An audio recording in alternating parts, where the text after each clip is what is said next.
What if the emus won the Great Emu War? How different would modern Australia look today, and what would everyday life actually be like?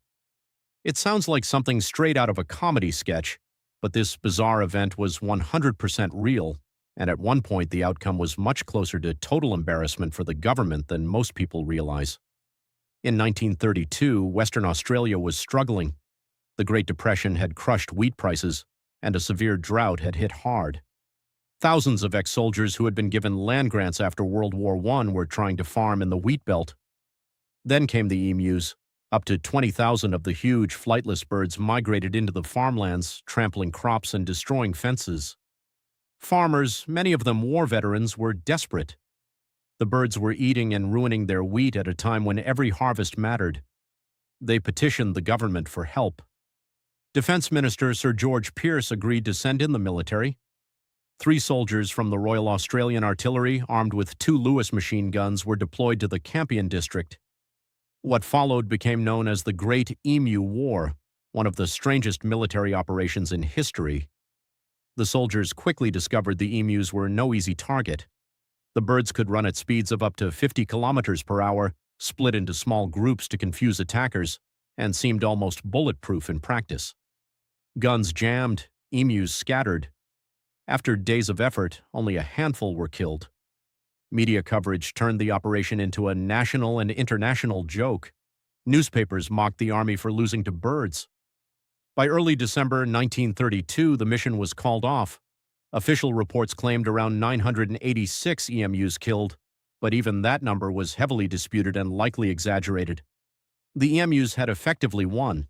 The government was humiliated and the story became legendary. But what if the birds had been even more successful? What if the operation had been such a complete disaster that it forced a much bigger change in policy? In that alternate timeline, the total failure might have led to immediate and lasting consequences. Instead of simply giving farmers extra ammunition and bounties, the government could have been pressured into protecting emus far earlier. Public outrage and international ridicule might have turned the emus into unlikely national symbols of resilience. Laws protecting native wildlife could have been strengthened decades before they actually were, a world where nature pushed back. For farmers in Western Australia, daily life would have changed dramatically. Large-scale emu-proof fencing might have been built much sooner and on a bigger scale. Some farmers could have been forced to switch crops or adopt new methods earlier, speeding up agricultural adaptation. The idea of using the military against wildlife might have been abandoned for good after the embarrassment, government and military reputation.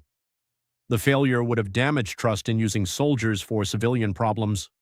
Future requests for military help against animals would likely have been rejected outright. Instead, the government might have invested more heavily in research into humane and effective wildlife management much earlier. The story could have become a permanent reminder of human limits against nature, cultural impact in Australia.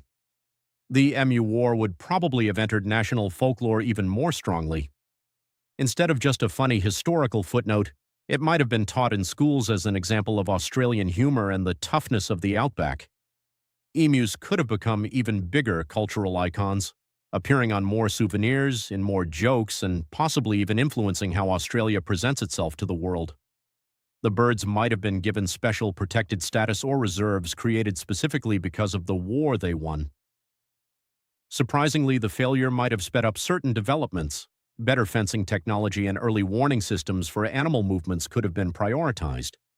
Long-term, it might have contributed to Australia developing a stronger focus on working with the environment rather than trying to dominate it with force. The story could even have influenced later environmental movements. This scenario was not impossible. The real Emu War was already a humiliating defeat for the government. Had the birds caused even more damage, or the media coverage been more savage, the political pressure could have forced much bigger changes. Exploring this possibility reminds us how even small, strange events can reveal deeper truths about power, nature, and human arrogance.